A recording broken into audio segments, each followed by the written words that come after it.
ಕಾರ್ಯನಿರ್ವಹಿಸುವ ಸಂಕಲ್ಪದೊಂದಿಗೆ ಭಾರತದ ಈ ಒಂದು ಇತಿಹಾಸದಲ್ಲಿ ಶಿಕ್ಷಕರಾಗಿರುವುದಕ್ಕೆ ಹೆಮ್ಮೆಯನ್ನ ಪಡುತ್ತಾ ಶ್ರೀಯುತ ರಾಧಾಕೃಷ್ಣನ್ ಮನಸಾರೆ ಸ್ಮರಿಸಿಕೊಂಡು ಭಾವಚಿತ್ರಕ್ಕೆ ಒಂದು ಪುಷ್ಪ ನಮನವನ್ನ ಸಲ್ಲಿಸಿಕೊಳ್ಳುತ್ತಿದ್ದೇವೆ. ಸಪ್ತ ಸಾಗರದಾಚೆ ಭಾರತದ ಕೀರ್ತಿ ಪತಾಕೆಯನ್ನು ಎತ್ತಿ ಹಿಡಿದು ಭಾರತೀಯ ಸ್ವಾತಂತ್ರ್ಯಕ್ಕಾಗಿ ಹೋರಾಡಿದ, ಭಾರತೀಯ ಸನಾತನ ಧರ್ಮ ತತ್ವಜ್ಞಾನದ ಕುರಿತು ವಿದೇಶಿಯರಿಗೆ ಮನ ಮುಟ್ಟುವಂತೆ ಮನವರಿಕೆ ಮಾಡಿಕೊಟ್ಟ ಶ್ರೇಷ್ಠ ಶಿಕ್ಷಣ ತಜ್ಞರಾದ ಡಾಕ್ಟರ್ ಎಸ್ ರಾಧಾಕೃಷ್ಣನ್ ರವರ ಭಾವಚಿತ್ರಕ್ಕೆ ಅಭಿಮಾನದ ಪುಷ್ಪಾರ್ಚನೆ. ಕಾರ್ಯಕ್ರಮದ ಮುಂದಿನ ಹಂತವಾಗಿ ಉದ್ಘಾಟಕರ ನುಡಿ. ಮಹಾನ್ ವಾಗ್ಮಿ, ಅದೇ ರೀತಿಯಲ್ಲಿ ಕರಾವಳಿ ಕಂಡಂತಹ ಶ್ರೇಷ್ಠ ರಾಜಕಾರಣಿ ಹಾಗೂ ಶಿಕ್ಷಣ ವ್ಯವಸ್ಥೆ.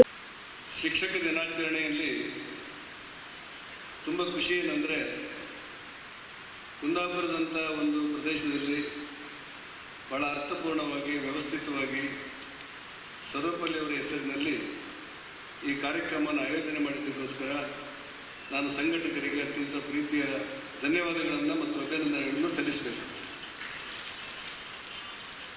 ಸಾಮಾನ್ಯವಾಗಿ ಇವತ್ತಿನ ಶಿಕ್ಷಕರ ದಿನಾಚರಣೆ ದಿವಸ ಶಿಕ್ಷಣದ ಬಗ್ಗೆ ಒಂದು ಸರ್ತಿ ಅವಲೋಕನೆ ಮಾಡಿದರೆ ನಮ್ಮ ಶಿಕ್ಷಣ ಹೇಗಿತ್ತು, ಹೇಗಿದೆ, ಹೇಗಿರಬೇಕು ಅನ್ನೋದ್ರ ಬಗ್ಗೆ ಒಂದಷ್ಟು ಚರ್ಚೆಯನ್ನು ಮಾಡಬೇಕಾದ ದಿವಸಗಳಿವೆ. ಹಾಗಂತ ಹಿಂದೆ ಚರ್ಚೆ ಆಗಿಲ್ಲ ಅಂತಲ್ಲ, ಮುಂದೆ ಚರ್ಚೆ ಆಗೋದಿಲ್ಲ ಅಂತಲ್ಲ. ನಮ್ಮ ಶಿಕ್ಷಣದ ಮೂಲಕ ಸಮಾಜವನ್ನು ಹೇಗೆ ಕಟ್ಟಬಹುದು ಮತ್ತು ಹೇಗೆ ಕಟ್ತಾ ಇದ್ದೇವೆ ಅನ್ನೋದ್ರ ಬಗ್ಗೆ ಒಂದಿಷ್ಟು ಯೋಚನೆ ಮಾಡುವಂಥ ಕ್ಷಣಗಳಿವೆ ಅಂತ ನನಗೆ ಅನಿಸೋದು. ಈ ಕರ್ನಾಟಕ ರಾಜ್ಯದಲ್ಲಿ ನನಗೆ ನೆನಪಿರುವಂತೆ ಸುಮಾರು 48,000 ಸರ್ಕಾರಿ ಶಾಲೆಗಳಿವೆ. ಒಂದು 2,500 ಅನುದಾನಿತ ಶಾಲೆಗಳಿವೆ. ಅಷ್ಟೇ ಪ್ರಮಾಣದಲ್ಲಿ ಅನುದಾನಿತ ರಹಿತ ಶಾಲೆಗಳಿವೆ. ಸರ್ಕಾರಿ ಶಾಲೆಗೆ ಸುಮಾರು 90 ಲಕ್ಷದಿಂದ 1 ಕೋಟಿ ಮಕ್ಕಳು ಬೇರೆ ಬೇರೆ ಕಾರಣಕ್ಕೆ ಸರ್ಕಾರಿ ಶಾಲೆ, ಅನುದಾನಿತ ಶಾಲೆಗೆ ಹೋಗ್ತಾ ಇದ್ದಾರೆ.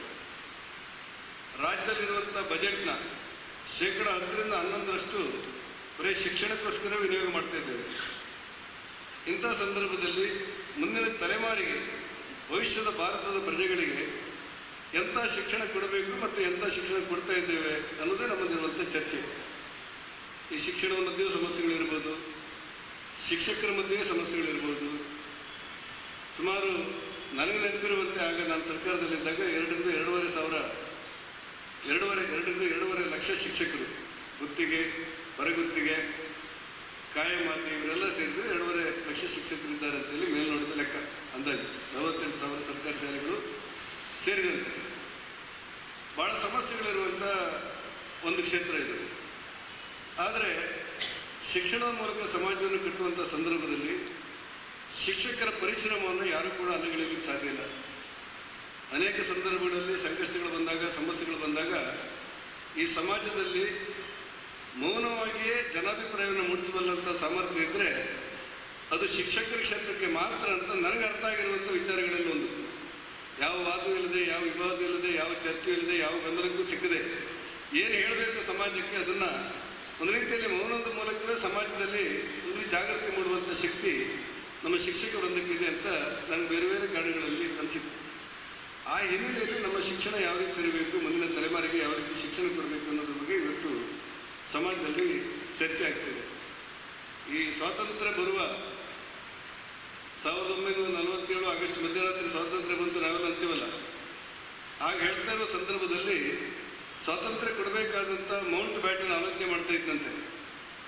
ಎಂಥ ದೇಶವನ್ನು ನಾನು ಬಿಟ್ಟು ಸ್ವಾತಂತ್ರ್ಯವನ್ನು ಕೊಡ್ತಾ ಇದ್ದೇವೆ, ಭಾರತ ಎಂಥ ದೇಶವಪ್ಪ ಇದು ಅಂತೇಳಿ. ಆ ಸಂದರ್ಭದಲ್ಲಿ ಅವನು ಹೇಳ್ತಾನೆ, ಭಾರತ ದೇಶದಲ್ಲಿರುವ ಅವತ್ತು 1947ರಲ್ಲಿ ಭಾರತ ದೇಶದಲ್ಲಿ 87% ಮಂದಿ ವಿದ್ಯಾರ್ಹತೆ ಇದ್ದವರಲ್ಲ, ಕೇವಲ 13% ಜನ ವಿದ್ಯಾರ್ಥಿ ಇದ್ದವರು. ಅವನು ತನ್ನಷ್ಟಕ್ಕೆ ತಾನು ಯೋಚನೆ ಮಾಡ್ತಾ ಇದ್ದಂತೆ 87% ಜನ ಅವಿದ್ಯಾವಂತರಿರುವಂಥ, ಶಿಕ್ಷಣದ ಮತ್ತು ಅಕ್ಷರದ ಪರಿಚಯದಲ್ಲಿರುವಂಥ ಜನ ಇದ್ದಾರೆ. ಆದರೆ ಜಗತ್ತಿಗೆ ಬುದ್ಧಿ ಹೇಳಬಲ್ಲಂಥ ಸಾಮರ್ಥ್ಯ ಮತ್ತು ಶಕ್ತಿ ಭಾರತ ದೇಶಕ್ಕೆ ಇದೆ ಅಂತೇಳಿ ಅವನು ಯೋಚನೆ ಮಾಡ್ತಾ ಮಾಡ್ತಾ ಹೇಳಿದಂತೆ, ಭಾರತ ಎಂಥ ದೇಶ ಅಂತ ಹೇಳಿದರೆ ಇಲ್ಲಿ ಕಲ್ಲನ್ನು ಪೂಜೆ ಮಾಡ್ತಾರೆ, ಮಣ್ಣನ್ನು ಪೂಜೆ ಮಾಡ್ತಾರೆ, ನೀರನ್ನು ಪೂಜೆ ಮಾಡ್ತಾರೆ, ಬೆಂಕಿಯನ್ನು ಪೂಜೆ ಮಾಡ್ತಾರೆ. ಶಿಕ್ಷಣಕ್ಕೊಬ್ಬ ದೇವತೆ ಇದ್ದಾಳೆ, ಆರೋಗ್ಯಕ್ಕೊಬ್ಬ ದೇವತೆ ಇದ್ದಾಳೆ, ಐಶ್ವರ್ಯಕ್ಕೊಬ್ಬ ದೇವತೆಗಳಿದ್ದಾಳೆ. ಭಾರತ ದೇಶದಲ್ಲಿ ಅವತ್ತು ಒಂದು ವರ್ಷಕ್ಕೆ 25,000 ಜನ ಹಾವು ಕಚ್ಚಿ ಸಾಯ್ತಾ ಇದ್ರು. ಅವನ ಲೆಕ್ಕ, ಯಾರದು ಮೌಂಟ್ ಬೇಟನ್ ಲೆಕ್ಕ. ಆದರೆ ಅದೇ ಹಾವನ್ನು ದೇಶದಲ್ಲಿ ಪರಿಸರ ಮತ್ತು ದೇವತೆ ಅಂತೇಳಿ ಪೂಜೆ ಮಾಡುವಂಥ ಜನರಿದ್ರು. ಇಲ್ಲಿ ಅರಳಿ ಮರವನ್ನು ಪೂಜೆ ಮಾಡ್ತಾರೆ. ಇಂಥ ಅದ್ಭುತವಾದಂಥ ದೇಶ ಮತ್ತೊಂದಿರಲಿಕ್ಕೆ ಸಾಧ್ಯ ಇಲ್ಲ. ಇಂಥ ದೇಶವನ್ನು ನಾನು ಬಿಟ್ಟು ಹೋಗ್ತಾ ಇದ್ದೇನೆ ಅನ್ನುವಂಥ ದುಗುಡದಲ್ಲಿ ಅವನು ತನ್ನ ಟಿಪ್ಪಣಿಯನ್ನು ಬರಿತಾ ಇದ್ದಂತೆ. ಅವತ್ತು 87% ಅವಿದ್ಯಾವಂತರು ಇರುವಂಥ ಭಾರತ, ಅಂದರೆ 13% ಮಾತ್ರ ವಿದ್ಯಾವಂತರು ಇರುವಂಥ, ಅಕ್ಷರಾಭ್ಯಾಸ ಇರುವಂಥ ಭಾರತ, ಇವತ್ತು ಶಿಕ್ಷಣದಲ್ಲಿ ನಾವು 95, 97, 97% ಎಷ್ಟು ಜನ ಶಿಕ್ಷಣ ಪಡಿತೀರಿ ಕೇಳಿದ್ರೆ ನಮ್ಮ ಉಡುಪಿ ಜಿಲ್ಲೆಯಲ್ಲಿ 100 ಅಂತೇವೆ, ಅಂದರೆ 95% ಜನ ವಿದ್ಯಾವಂತರಾಗೇ ಇದ್ದಾರೆ. ಅದರಲ್ಲೇನಲ್ಲ ಅಂತ ಹೇಳಲಿಕ್ಕೆ ಸಾಧ್ಯ ಇಲ್ಲ. ಆದರೆ ಅಂದಿನ ಭಾರತಕ್ಕೂ ಇಂದಿನ ಭಾರತಕ್ಕೂ ಆಗಿರುವಂಥ ಬದಲಾವಣೆಗಳನ್ನು ಕೇಳಿದ್ರೆ ಒಂದು ಅಂಕಿಅಂಶ ಹೇಳುತ್ತೆ.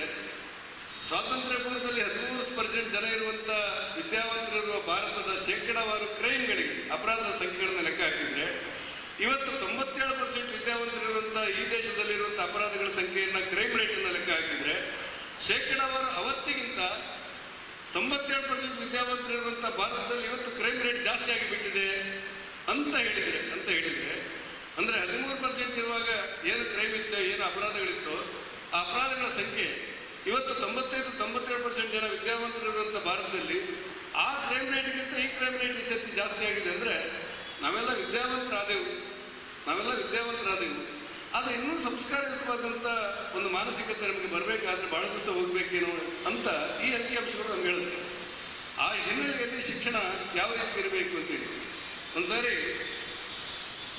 12 ಜನ ಶಿಕ್ಷಕರು ನನ್ನ ಬಳಿ ಬಂದರು. ಶಿವರಾಮ ಕಾರಂತರು ಓದುವ ಆಟವನ್ನು ಬರೆದಿದ್ದಾರೆ. ಶಿವರಾಮ ಕಾರಂತರು ಓದುವ ಆಟ ಪುಸ್ತಕವನ್ನು ಬರೆದಿದ್ದಾರೆ. ಹಾಗೆ ವೀರಪ್ಪ ಮೊಯ್ಲಿ ಮುಖ್ಯಮಂತ್ರಿ ಆಗಿದ್ದರು. ಆದರೆ ಈ ಪುಸ್ತಕವನ್ನು ಪಾಠ ಮಾಡೋದು ಹೇಗನ್ನೋದ್ರ ಬಗ್ಗೆ ನಮ್ಗೆ ಜಿಜ್ಞಾಸೆ ಇದೆ ಅಂತೇಳಿ. ಈ ಓದುವ ಆಟ ಪುಸ್ತಕದಲ್ಲಿ ಪಾಠ ಮಾಡೋದು ಶಿಕ್ಷಕ ಮತ್ತು ವಿದ್ಯಾರ್ಥಿಗಳ ಮಧ್ಯೆ ಏನೋ ಒಂದು ಸಂವಹನ ರೀತಿ ಚರ್ಚೆ ಆಗುತ್ತಲ್ಲ, ಆ ಪಾಠ ಮಾಡೋದು ಹೇಗೆ ಅನ್ನೋದ್ರ ಬಗ್ಗೆ ನಮಗೆ ಜಿಜ್ಞಾಸೆ ಇದೆ. ಈ ಬಗ್ಗೆ ಕಾರಂತರ ಬಳಿ ಹೋಗಬೇಕು ಅಂತೇಳಿ ಕೆಲವರು ಬಂದಿದ್ದು ನನ್ನ ಹತ್ರ. ನಾನು ಅವ್ರನ್ನೆಲ್ಲ ಕರ್ಕೊಂಡೋಗಿದ್ದೆ ಶಿವರಾಮ್ ಕಾರಂತರ ಬಳಿ. ಹಾಗೆ ಶಿವರಾಮ್ ಕಾರಂತರು ಎಲ್ಲರನ್ನ ಕೂಡಿಸಿ, ಶಿಕ್ಷಕರನ್ನೆಲ್ಲ ಕೂಡಿಸಿ ಅವರೊಂದು ಸರ್ತಿ ಪಾಠ ಮಾಡಿದ್ರು ಶಿಕ್ಷಕರಿಗೆ, ಯಾವ ರೀತಿ ಪಾಠ ಮಾಡಬೇಕು ಈ ಪುಸ್ತಕ ಅಂತೇಳಿ. ಹೀಗೆ ಶಿಕ್ಷಣ ಹೇಗಿರಬೇಕು ಅಂತ ಹೇಳಿ ಕಾರಂತರು ಹೇಳ್ತಾ ಇದ್ರು. ಅಂದರೆ ಈ ಶಿಕ್ಷಣ 4 ಗೋಡೆಗಳ ಮಧ್ಯೆ ಇರುವಂಥ ವ್ಯವಸ್ಥೆಯ ನಡುವೆ ಸುತ್ತಲ ಸಮಾಜದ ವ್ಯವಸ್ಥೆಗಳನ್ನು ಅರ್ಥೈಸಿಕೊಳ್ಳುವಂಥ ಶಿಕ್ಷಣಗಳನ್ನು ನಾವು ರೂಪಿಸಿಕೊಳ್ಬೇಕು ಅಂತೇಳಿ ಅವತ್ತು ಕಾರಂತರು ಅವತ್ತಿನ ಶಿಕ್ಷಕರಿಗೆ ಹೇಳಿದ್ದು ನಾನು ಕೇಳಿದ್ದೆ. ಇವತ್ತು ಯಾರು ಶಿಕ್ಷಕರಾಗಿ ಈಗ ಅವರ ವೃತ್ತಿ ಜೀವನದಲ್ಲಿ ಇರಲಿಕ್ಕೆ ಸಾಧ್ಯ ಇಲ್ಲ, ಭಾಳ ವರ್ಷಗಳ ಕೆಳಗೆ. ಹಾಗಾಗಿ ಶಿಕ್ಷಣದಲ್ಲಿ ಒಂದಿಷ್ಟು ಬದಲಾವಣೆಗಳಾಗಬೇಕು ಅಂತ ಯೋಚನೆ ಮಾಡುವ ಸಂದರ್ಭದಲ್ಲಿ ಇವತ್ತು ರಾಷ್ಟ್ರೀಯ ಶಿಕ್ಷಣ ನೀತಿ ನಮ್ಮ ಮುಂದೆ ಬಂದು ನಿಂತುಬಿಟ್ಟಿದೆ. ಭಾಳ ಚರ್ಚೆಯಲ್ಲಿರೋ ವಿಚಾರ. ನಾನು ಯಾಕೆ ಹೇಳಿದೆ, ಇವತ್ತಿನ ಸಂದಿಗ್ಧ ಪರಿಸ್ಥಿತಿಯಲ್ಲೂ ಕೂಡ ಶಿಕ್ಷಕರು ಮೌನವಾಗಿದ್ದುಕೊಂಡೇ ಯಾವ ವಿವಾದಗಳಿಲ್ಲದೆ ಜಾಗೃತ ಸಮಾಜವನ್ನು ನಿರ್ಮಾಣ ಮಾಡುವಂಥ ಶಕ್ತಿ ಹೊಂದಿದ್ದಾರೆ ಅಂತ ನಾನು ಯಾಕೆ ಹೇಳಿದೆ ಅಂತ ಹೇಳಿದರೆ, ಇವತ್ತು ನಮ್ಮ ಮುಂದೆ ಚರ್ಚೆ ಇರೋದು ರಾಷ್ಟ್ರೀಯ ಶಿಕ್ಷಣ ನೀತಿ ಬೇಕೋ ಬೇಡೋ ಅನ್ನೋದ್ರ ಬಗ್ಗೆ ಚರ್ಚೆ. ರಾಷ್ಟ್ರೀಯ ಶಿಕ್ಷಣ ನೀತಿ ಬೇಕೋ ಬೇಡೋ ಅನ್ನೋದ್ರ ಬಗ್ಗೆ ಚರ್ಚೆ. ಇವತ್ತು ವಿದ್ಯಾವಂತರಿಗೆ ಎಷ್ಟು ಕೆಲಸ ಸಿಗುತ್ತೆ ಅಂತ ಕೇಳಿದರೆ, ಕರ್ನಾಟಕ ರಾಜ್ಯದಲ್ಲಿ ನಾವು 6.5 ಕೋಟಿ ಜನಸಂಖ್ಯೆ ಇದ್ದೇವೆ ಅಂತ ಮೇಲ್ನೋಟದ ಲೆಕ್ಕ ಹಾಕಿದರೆ ನಿಖರವಾದಂಥ ಅಂಕಿಅಂಶಗಳು ಮತ್ತು ನಮ್ಮ ಆರ್ಥಿಕ ವ್ಯವಸ್ಥೆ ಏನು ಹೇಳುತ್ತೆ ಅಂದರೆ 1% ಹೆಚ್ಚು ಸರ್ಕಾರಿ ಉದ್ಯೋಗ ಕೊಡಲಿಕ್ಕೆ ಸಾಧ್ಯವಿಲ್ಲ ನಮಗಿರುವಂಥ ಆರ್ಥಿಕ ಶಕ್ತಿಯಲ್ಲಿ. ಅಂದರೆ 6.5 ಕೋಟಿ ಜನರ ಸಂಖ್ಯೆಗೆ ಕೇವಲ 6.5 ಲಕ್ಷ ಜನರಿಗೆ ಮಾತ್ರ ಸರ್ಕಾರಿ ಉದ್ಯೋಗವನ್ನು ನಾವು ಕೊಡ್ಬೋದು. ಇನ್ನು 99% ಜನ ಒಂದೇ ಖಾಸಗಿ ಅಥವಾ ಒಂದು ಸ್ವಂತ ಉದ್ಯೋಗವನ್ನು ಕಟ್ಟಿಕೊಳ್ಳದೆ ಸಮಾಜವನ್ನು ಕಟ್ಟಿಕೊಳ್ಳಲಿಕ್ಕೆ ಸಾಧ್ಯ ಇಲ್ಲ. ಈ ಸಂದರ್ಭದಲ್ಲಿ ನಮಗೆ ಕೊಡುವಂಥ ಶಿಕ್ಷಣ, ಮಗು 5 ವರ್ಷದಲ್ಲಿರುವಾಗ ಎಂಥ ಮಾನಸಿಕತೆಯನ್ನು ರೇಖಾ ಶಕ್ತಿಯನ್ನು ಹೊಂದಿರುತ್ತೆ. 1ನೇ ತರಗತಿ ಹೋದಾಗ ಮಗುವಿನ ನೆನಪಿನ ಶಕ್ತಿ ಏನು, ಅಲ್ಲಿಂದ ಮಗು 1ನೇ ತರಗತಿಯನ್ನು ಪಾಸ್ ಆಗ್ತಾ PUCಯನ್ನು ಕಲಿತು ಹೊರಬರುವಾಗ ಆ ಮಗು ಸ್ವಂತ ಬದುಕನ್ನು ಕಟ್ಟಿಕೊಳ್ಳಲಿಕ್ಕೆ ಬೇಕಾದಂಥ ಕೌಶಲಾಭಿವೃದ್ಧಿ ಆ ಮಗುವಿಗೆ ಬರಬೇಕಾದ್ರೆ ನಾವು ಎಂಥ ಶಿಕ್ಷಣ ಕೊಡಬೇಕು ಅನ್ನೋದ್ರ ಬಗ್ಗೆ ಚರ್ಚೆ ಆಗ್ತಿರುವಾಗಲೇ ಇವತ್ತು ರಾಷ್ಟ್ರೀಯ ಶಿಕ್ಷಣ ನೀತಿ ಬರುತ್ತೆ. ಈ ರಾಷ್ಟ್ರೀಯ ಶಿಕ್ಷಣ ನೀತಿಯನ್ನು ಅರ್ಥ ಮಾಡಿಕೊಳ್ಳಬಲ್ಲಂಥ ಪ್ರಥಮ ವ್ಯಕ್ತಿ ಯಾರು ಕೇಳಿದ್ರೆ ಅದು ಶಿಕ್ಷಕರು ಅಂತ ನಾನು ಅಂದ್ಕೊಂಡು, ಯಾಕಂದರೆ ಬೇರೆ ಯಾರಿಗೂ ಕೂಡ ಅದರ ಸಂಪರ್ಕಗಳಿರಲಿಕ್ಕೆ ಸಾಧ್ಯ ಇಲ್ಲ. ಅಂಥ ರಾಷ್ಟ್ರೀಯ ಶಿಕ್ಷಣ ನೀತಿಯನ್ನು ಇವತ್ತು ಸಮಾಜದಲ್ಲಿ ನಾವು ವಿದ್ಯಾರ್ಥಿಗಳಿಗೆ ಕೊಡಬೇಕಾದಂಥ ಅನಿವಾರ್ಯತೆ ಮಧ್ಯೆ ಒಂದಷ್ಟು ಸಾಮಾಜಿಕವಾದಂಥ ರಾಜಕಾರಣವಾದಂಥ ಸಂಘರ್ಷಗಳು ನಮ್ಮನ್ನು ನಡೀತಾ ಇದೆ. ನಾನು ಭಾಳ ಸುದೀರ್ಘವಾಗಿ ಯಾವುದಾದ್ರೂ ಒಂದು ವಿಚಾರವನ್ನು ಉಲ್ಲೇಖ ಮಾಡ್ತಾ ಅದನ್ನು ಎಲ್ಲಿಗೂ ಕೊಂಡೊಯ್ಯಬಾರ್ದು. ಆದರೆ ನನಗನ್ನಿಸುವಂಥದ್ದು ಏನಂದರೆ, ಇವತ್ತು ನಮ್ಮ ಮುಂದಿನ ಪೀಳಿಗೆ ಶಕ್ತಿಯುತವಾಗಿ ತಮ್ಮ ಕಾಲ ಮೇಲೆ ತಾನು ನಿಂತು ಭಾರತದ ಪ್ರಜೆಯಾಗಿ ರೂಪುಗೊಳ್ಳಬೇಕಾದ್ರೆ ರಾಷ್ಟ್ರೀಯ ಶಿಕ್ಷಣ ನೀತಿ ಅನಿವಾರ್ಯತೆಗಳು ನಮ್ಮಲ್ಲಿದೆ ಅಂತ ನನಗನ್ನಿಸೋದು. ಆ ಕಾರಣಕ್ಕೆ ನಾನು ವಿರೋಧ ಪಕ್ಷ ನಾಯಕನಾಗಿ ಅಸೆಂಬ್ಲಿಯಲ್ಲಿ ಕೆಲಸ ಮಾಡ್ತಾ ಇರುವಾಗ, ಕೌನ್ಸಿಲಲ್ಲಿ ಕೆಲಸ ಮಾಡ್ತಾ ಇರುವಾಗ ನಾನು ಮತ್ತು ನನ್ನ ತಂಡ ರಾಷ್ಟ್ರೀಯ ಶಿಕ್ಷಣ ನೀತಿಯ ಅನಿವಾರ್ಯತೆ ಮತ್ತು ಅಗತ್ಯತೆ ಬಗ್ಗೆ 6.5 ಗಂಟೆಗಳ ಕಾಲ ಸದನದಲ್ಲಿ ಚರ್ಚೆ ಮಾಡಿದ್ವಿ. ನಾನು ಪ್ರಾರಂಭ ಮಾಡಿದೆ, ನನ್ನೆಲ್ಲ ಸದಸ್ಯರು ಅದಕ್ಕೆ ದಯವಿಡಿಸಿ ಮಾತನಾಡಿದ್ರು 6.5 ಗಂಟೆಗಳ ಕಾಲ. ದುರಾದೃಷ್ಟಕ್ಕೆ ಮಂತ್ರಿಗಳು ಅದಕ್ಕೆ 7 ನಿಮಿಷಗಳ ಕಾಲ ಉತ್ತರ ಕೊಟ್ಟು ಮುಗಿಸಿಬಿಟ್ರು. ನಾವು ಸಭಾತ್ಯಾಗ ಮಾಡಿದೆವು. ಯಾಕಿದ್ರೆ ಹೇಳ್ತೇನೆ ಅಂತ ಹೇಳಿದ್ರೆ, ಸಮಾಜದಲ್ಲಿ ವಿದ್ಯಾವಂತರು, ಬುದ್ಧಿವಂತರು, ಜ್ಞಾನಿಗಳು ಮೌನ ವಹಿಸಿದ್ರೆ ಸಮಾಜದಲ್ಲಿ ಎಂಥ ಚಟುವಟಿಕೆಗಳು ಚರ್ಚೆಗೆ ಬಾರದೇ ಇದ್ದರೆ ಒಳ್ಳೆಯ ಕೆಲಸಗಳು ನಿರ್ಲಿಪ್ತವಾಗುವಂಥ ಅಪಾಯ ಇದೆ ಅಂತ ಹಿರಿಯರು ಹೇಳ್ತಾರೆ. ಆ ಕಾರಣಕ್ಕೆ ನಾನು ನಿಮ್ಮೆಲ್ಲರೂ ವಿನಂತಿ ಮಾಡೋರು, ಈ ಶಿಕ್ಷಣ ನೀತಿಯ ಬಗ್ಗೆ ಒಂದಷ್ಟು ಚರ್ಚೆಗಳು ಸಮಾಜದ ಮಧ್ಯೆಯೂ ಆಗಬೇಕು, ಶಿಕ್ಷಕರ ಮಧ್ಯೆಯೂ ಆಗಬೇಕು, ಸಮಾಜದ ಮಧ್ಯೆ ಆಗಬೇಕು. ಇದಕ್ಕೆ ಸೀಮಿತವಾಗಿ ನಾವು ನಮ್ಮದೇ ಆದಂಥ ರಾಜಕಾರಣದ ಚೌಕಟ್ಟನ್ನು ಮೀರಿ ಮುಂದಿನ ಮಕ್ಕಳಿಗೆ ಎಂಥ ಶಿಕ್ಷಣವನ್ನು ನಾವು ಕೊಡಬಹುದು ಅನ್ನೋದರ ಬಗ್ಗೆ ಒಂದು ರೀತಿಯ ನಿರ್ಲಿಪ್ತತೆಯ ಯೋಚನೆ ಮತ್ತು ಅನಿವಾರ್ಯತೆ ವ್ಯವಸ್ಥೆಗೆ ಒಗ್ಗಿಕೊಳ್ಳಬೇಕಾದಂಥ ದಿನಗಳಲ್ಲಿ ಇವತ್ತು ಶಿಕ್ಷಣ ದಿನಾಚರಣೆಯನ್ನು ತಾವೆಲ್ಲ ಮಾಡ್ತಾ ಇದ್ದೀರಿ. ನಾನು ನಮ್ಮ BOR ಅವರಿಗೆ ಅಭಿನಂದನೆ ಹೇಳ್ತೇನೆ. ಯಾಕಂದರೆ ಅತ್ಯಂತ ವ್ಯವಸ್ಥಿತವಾಗಿ ಕಾರ್ಯಕ್ರಮವನ್ನು ಆಯೋಜನೆ ಮಾಡಿದ್ದಕ್ಕೋಸ್ಕರ ಅಭಿನಂದನೆ ಹೇಳಿ, ನನ್ನ ಪ್ರೀತಿಯ ಶಾಸಕರಾಗಿರುವಂಥ ಸನ್ಮಾನ್ಯ ಕಿರಣ್ ಕೊಡಿಗೆ ಅವರು ಇವತ್ತು ಮಾತಾಡಲಿಕ್ಕಿದ್ದಾರೆ. ಮತ್ತು ಎಲ್ಲ ಪ್ರಮುಖ ಲಕ್ಷದಿಂದ 1 ಕೋಟಿ ಮಕ್ಕಳು ಬೇರೆ ಬೇರೆ ಕಾರಣಕ್ಕೆ ಸರ್ಕಾರಿ ಶಾಲೆ, ಅನುದಾನಿತ ಶಾಲೆಗೆ ಹೋಗ್ತಾ ಇದ್ದಾರೆ. ರಾಜಕುಮಾರಿಗೆ ಭವಿಷ್ಯದ ಭಾರತದ ಪ್ರಜೆಗಳಿಗೆ ಎಂಥ ಶಿಕ್ಷಣ ಕೊಡಬೇಕು ಮತ್ತು ಎಂಥ ಶಿಕ್ಷಣ ಕೊಡ್ತಾ ಇದ್ದೇವೆ ಅನ್ನೋದೇ ನಮ್ಮಲ್ಲಿರುವಂಥ ಚರ್ಚೆ. ಇವರೆಲ್ಲ ಸೇರಿದರೆ 2.5 ಲಕ್ಷ ಶಿಕ್ಷಕರಿದ್ದಾರೆ ಅಂತ ಮೇಲ್ನೋಟದ ಲೆಕ್ಕ ಅಂದಾಜು 48,000 ಶಿಕ್ಷಕರ ಪರಿಶ್ರಮವನ್ನು ಯಾರು ಕೂಡ ಅರಿಯಲಿಕ್ಕೆ ಸಾಧ್ಯ ಇಲ್ಲ.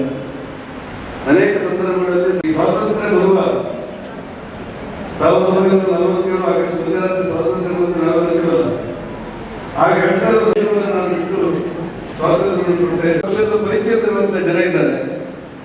ಆದರೆ ಜಗತ್ತಿಗೆ ಬುದ್ಧಿ ಹೇಳುವಂಥ ಸಾಮರ್ಥ್ಯ ಮತ್ತು ಮಾಡ್ತಾರೆ. ಶಿಕ್ಷಣಕ್ಕೊಬ್ಬ ದೇವತೆ ಇದ್ದಾಳೆ, ಆರೋಗ್ಯಕ್ಕೊಬ್ಬ ದೇವತೆ ಇದ್ದಾಳೆ, ಐಶ್ವರ್ಯಕ್ಕೊಬ್ಬ ದೇವತೆಗೆ 25,000 ಜನ ಹಾವು ಕಚ್ಚಿ ಸಾಯ್ತಾ ಇದ್ರು.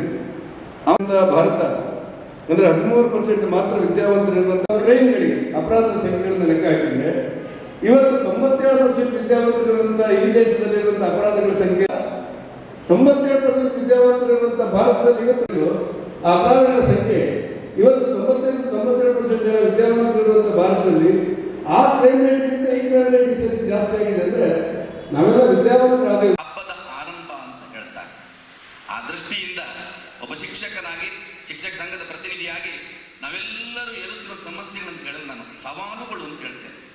ಆ ಸವಾಲುಗಳ ನಡುವೆ ನಾವು ನಮ್ಮ ಕರ್ತವ್ಯವನ್ನ ಅತ್ಯಂತ ನಿಷ್ಠೆಯಿಂದ ನಿರ್ವಹಿಸಬೇಕಾದಂಥ ಒಂದು ಜವಾಬ್ದಾರಿ ನಮ್ಮೆಲ್ಲರ ಮುಂದೆ ಇದೆ ಅಂತ ನಾನು ಭಾವಿಸಿಕೊಂಡು, ನಾನು ಕೇವಲ ಆ ಸವಾಲು ಬಗ್ಗೆ ಚಿಂತನೆ ಅಥವಾ ಪ್ರಸ್ತಾಪ ಮಾಡದೆ ಆ ಎಲ್ಲ ಸವಾಲುಗಳನ್ನು ಎದುರಿಸುವಂಥ ಶಕ್ತಿ ನಮ್ಮಲ್ಲಿ ಇದೆ ಅನ್ನುವಂಥ ಸಕಾರಾತ್ಮಕ ಮನೋಭಾವದೊಂದಿಗೆ ನಾವು ವೃತ್ತಿಯನ್ನು ನಿರ್ವಹಿಸೋಣ ಅನ್ನುವಂಥ ಒಂದು ಮಾತನ್ನು ನಿಮ್ಮಲ್ಲಿ ಹೇಳ್ತೇನೆ. ಯಾಕೆಂದ್ರೆ ನನ್ನ ಕರ್ತವ್ಯ ಅನ್ನೋದಿದೆಯಲ್ಲ, ನನ್ನ ವೃತ್ತಿ ಅನ್ನೋದಿದೆಯಲ್ಲ, ಅತ್ಯಂತ ಶ್ರೇಷ್ಠವಾದದ್ದು ಅನ್ನೋದನ್ನು ಅರ್ಥ ಮಾಡಿಕೊಂಡು ನಾವು ನಿರ್ವಹಿಸಬೇಕಾದಂಥದ್ದು ಬಹಳ ಮುಖ್ಯ ಅಂತ ನಾನು ಭಾವಿಸಿಕೊಳ್ಳುತ್ತೇನೆ. ಶಿಕ್ಷಕರಾಗಿ ನಾವೆಲ್ಲ ಅನೇಕ ವರ್ಷಗಳ ವೃತ್ತಿ ನಿರ್ವಹಿಸಿದವರು, ನನಗಿಂತ ಹೆಚ್ಚು ಸೇವೆಯನ್ನು ನಡೆಸಿ ನಿವೃತ್ತರಂತ ಒಂದು ಅನುಭವಿಗಳು ನಮ್ಮ ಮುಂದೆ ಇದ್ದಾರೆ. ನಾವೊಂದು ಮಾತನ್ನು ಅರ್ಥ ಮಾಡಿಕೊಳ್ಬೇಕು. ಅನುಭವದ ಪಾಲೊಳ್ ವಿಚಾರ ಮಂಥನ ಹಾಗೆ ಜನಿಕುಂ ಜ್ಞಾನ ನವನೀತ ಅದೇ ಸುಖದಾನ. ಇನಿ ಓದು ಪುಸ್ತಕ ಜ್ಞಾನ, ನಿನ್ನರಿವು ನಿನಗೆ ಧರ್ಮದ ದೀಪ ಮಂಕುತಿಮ್ಮ ಅಂತ ಹೇಳಿದ್ರೆ, ಪುಸ್ತಕ ಜ್ಞಾನಕ್ಕಿಂತ ಅನುಭವದ ಜ್ಞಾನ ಮೇಲು. ಅದನ್ನು ನಾವು ಅರ್ಥ ಮಾಡ್ಕೊಳ್ಬೇಕಾಗತ್ತೆ. ಆದ್ದರಿಂದ ನಾವೆಲ್ಲ ಅನುಭವ ಇದೆಯಲ್ಲ, ಆ ನಮ್ಮ ಶಂಕರೈತಾಳರಿದ್ದಾರೆ, ಅವರು ಶಿಕ್ಷಕರಾಗಿ ಇರ್ಬೋದು, ಆದರೆ ಬದುಕಿನ ಅನುಭವ ಅಪಾರ ಇದೆ. ಆ ದೃಷ್ಟಿಯಿಂದ ಆ ಅನುಭವದ ಪಾಲನ್ನು ನಾವು ಮಂಥನ ಮಾಡಿದಾಗ ಆ ಜ್ಞಾನ ಹುಟ್ಟದಲ್ಲ, ಅದನ್ನು ನಾವು ತಿಳಿದಾಗ, ಅರಿತಾಗ ನಮ್ಮ ವೃತ್ತಿ ಅಂತಿದೆಯಲ್ಲ ಸಂಪೂರ್ಣ ಸಂಪನ್ನ ಆಗಲಿಕ್ಕೆ ಸಾಧ್ಯ ಆಗುತ್ತೆ ಅನ್ನುವಂಥದ್ದು. ಕೇವಲ ಪುಸ್ತಕ ಜ್ಞಾನದೊಂದಿಗೆ ಹಾಗಾಗೋದಿಲ್ಲ. ಅನುಭವದ ಜ್ಞಾನವನ್ನು ಬೆರೆತಾಗ ನಾವೊಬ್ಬ ಶಿಕ್ಷಕರಾಗಿ, ಗುರುವಾಗಿ ಮಾರ್ಗದರ್ಶನ ಮಾಡಲಿಕ್ಕೆ ಸಾಧ್ಯ ಆಗುತ್ತೆ. ಬಹಳ ಮುಖ್ಯವಾಗಿ ನಾನು ಎಲ್ಲ ವಿಷಯಕ್ಕೆ ಪ್ರಸ್ತಾಪ ಮಾಡಲಿಕ್ಕೆ ಹೋಗಲ್ಲ, ದೀರ್ಘ ಭಾಷಣ ಮಾಡಲಿಕ್ಕೂ ಹೋಗಲ್ಲ. ಸಮಯದ ಮಿತಿಯಲ್ಲಿ ಒಬ್ಬ ಶಿಕ್ಷಕನಾಗಿ ನಮ್ಮ ಕರ್ತವ್ಯವನ್ನ ಮಾಡುವ ನಿಟ್ಟಿನಲ್ಲಿ ನಾವು ಯಾವ ರೀತಿ ವಿಚಾರಗಳನ್ನ ಅಳವಡಿಸಿಕೊಳ್ಬಹುದು, ಗಮನಿಸಿಕೊಳ್ಬಹುದು ಅನ್ನೋದನ್ನು ನಿಮ್ಮ ಮುಂದಿಡ್ಲಿಕ್ಕೆ ಇಷ್ಟಪಡ್ತೇನೆ. ಒಬ್ಬ ಶಿಕ್ಷಕರಾಗಿ ನಾವು 4 ಮುಖ್ಯ ಅಂಶಗಳನ್ನ ಗಮನಿಸಿಕೊಳ್ಬೇಕು ಅಂತ ಹೇಳ್ತಾರೆ. ಬಹಳ ಮುಖ್ಯ. ಒಂದೇದು ಯಾವುದು ಅಂತ ಹೇಳಿದ್ರೆ, ಈ ವೃತ್ತಿ ಅನ್ನೋದು ಎಲ್ಲ ವೃತ್ತಿಯ ಹಾಗೆ ಅಲ್ಲ. ಇದು ಅತ್ಯಂತ ಪವಿತ್ರವಾದಂಥ, ಪಾವನವಾದಂಥ, ಅತ್ಯಂತ ಶ್ರೇಷ್ಠವಾದಂಥ, ಗೌರವಯುತವಾದಂಥ ವೃತ್ತಿ. ಇದನ್ನು ನಾವು ಅರ್ಥ ಮಾಡಿಕೊಳ್ಬೇಕಾಗತ್ತೆ ಅಂತ ಹೇಳ್ತಾರೆ. ನಿಮ್ಗೆ ಗೊತ್ತಿದೆ, ಗುರು ಬ್ರಹ್ಮ, ಗುರು ವಿಷ್ಣು, ಗುರುದೇವೋ ಪರಬ್ರಹ್ಮ, ಗುರು ಸಾಕ್ಷಾತ್ ಪರಬ್ರಹ್ಮ, ತಸ್ಮೈ ಶ್ರೀ ಗುರುವೇ ನಮಃ. ಕವಿ ಹೇಳ್ತಾರೆ, ಗುರು ಒಲಿದು ಹರಸಿದರೆ ದೊರಕುವುದು ಚಿರಮುಕ್ತಿ, ದುರಿತ ಕರ್ಮಗಳೆಲ್ಲ ಬಳಿ ಸುಳಿಯವು, ಹರ ಮುನಿಯೇ ಗುರು ಕಾಯ, ಗುರು ಮುನಿಯೇ ಹರನಿಂದಲೂ ಕಾಯಲಸದಳವು. ಮಹಾಜ್ಞಾನಿಯಾಗಿರುವಂತಹ ಮಹಾಭಾರತದ ವಿದುರವನ್ನು ಮಾತನ್ನು ಹೇಳ್ತಾ ನಾವು ನೆನ್ಪಿಟ್ಕೊಳ್ಬೇಕು. ಈ ಭೂಮಿಗೆ ಬಂದಂತ ಪ್ರತಿಯೊಬ್ಬರು ಕೂಡ 5 ಬೆಂಕಿಗಳ ಬಗ್ಗೆ, ಅಗ್ನಿಗಳ ಬಗ್ಗೆ ನಾವು ಜಾಗೃತರಾಗಿರ್ಬೇಕು ಅಂತ. ನಿಮ್ಗೆ ಗೊತ್ತಿದೆ, ಬೆಂಕಿ ನಮ್ಮ ಬೆಳಗಿದಾಗ ಅದು ದೀಪವಾಗಿ ನಮ್ಮ ಬೆಳಗತ್ತೆ, ಅದರ ಜಾಗೃತಿ ತಪ್ಪಿದ್ರೆ ನಮ್ಮನ್ನದು ಸುಟ್ಟು ಬಿಡುತ್ತೆ ಅಂತ. ಆದ್ರೆ 5 ಅಗ್ನಿಗಳು ಯಾವುದು ಅಂತ ಕೇಳಿದಾಗ ಅವ್ರು ಹೇಳ್ತಾರೆ, ಮೊದಲನೇ ಬೆಂಕಿ ಯಾರು? ನಿನ್ನ ತಾಯಿ. ಎರಡನೇದು ಯಾರು? ನಿನ್ನ ತಂದೆ. ಯಾಕೆಂದ್ರೆ ಈ ಸೃಷ್ಟಿಗೆ ಬರ್ಬೇಕಾದ್ರೆ ಕಾರಣ ಯಾರು? ತಾಯಿ ಮತ್ತೆ ತಂದೆ ಇಲ್ಲದೆ ನಿನ್ನ ಪರಿಸ್ಥಿತಿ ಬರ್ಲಿಕ್ಕೆ ಸಾಧ್ಯ ಇಲ್ಲ. ಅದಕ್ಕೆ ಹೇಳು ಮಾತೃ ದೇವೋಭವ, ಪಿತೃ ದೇವೋಭವ ಅಂತ. ಆದ್ರೆ 3ನೇ ಬೆಂಕಿ ಯಾವುದು ನನ್ಗೆ ಬಹಳ ಮುಖ್ಯ ಆಗುತ್ತೆ. ಅವ್ರು ಹೇಳ್ತಾರೆ, ಈ ಸೃಷ್ಟಿಗೆ ನಿನ್ನ ತಾಯಿ ತಂದೆ ತಂದ್ರು, ಆದ್ರೆ ಈ ಸೃಷ್ಟಿಯಲ್ಲಿ, ಈ ಭೂಮಿಯಲ್ಲಿ ನೀನು ನಡಿಬೇಕಾದ್ರೆ ನಿನ್ಗೆ ಬೆಳಕಬೇಕು. ಕತ್ತಲ್ಲಿ ನಡೆದ್ರೆ ನೀನು ಎಡವಿ ಬೀಳ್ತೀಯ, ಮುನ್ನಡೆಯಕ್ಕೆ ಆಗೋದಿಲ್ಲ. ಮುನ್ನಡಿಬೇಕಾದ್ರೆ ಬೆಳಕು ತೋರ್ಬೇಕಲ್ಲ, ಅದು ಯಾರು? ನಿನ್ನ ಗುರು. ಅದು 3ನೇ ಬೆಂಕಿ ಅಂತ. ನಾನು 4ನೇದು 5ನೇದು ಹೇಳಿಬಿಡ್ತೇನೆ. 4ನೇದು ಯಾರು ಅಂತ ಹೇಳಿದಾಗ ಅವ್ರು ಹೇಳ್ತಾರೆ, ನಿನ್ನ ಆತ್ಮ. ಯಾಕೆಂದ್ರೆ ಸ್ವಾಮಿ ವಿವೇಕಾನಂದರು ಹೇಳಿದ್ದು, ಇಡೀ ಜಗತ್ತಿನ ಶ್ರೇಷ್ಠ ಶಿಕ್ಷಕ ಎಲ್ಲಿದ್ದಾನೆ? ನಿನ್ನ ಒಳಗಿದ್ದಾನೆ.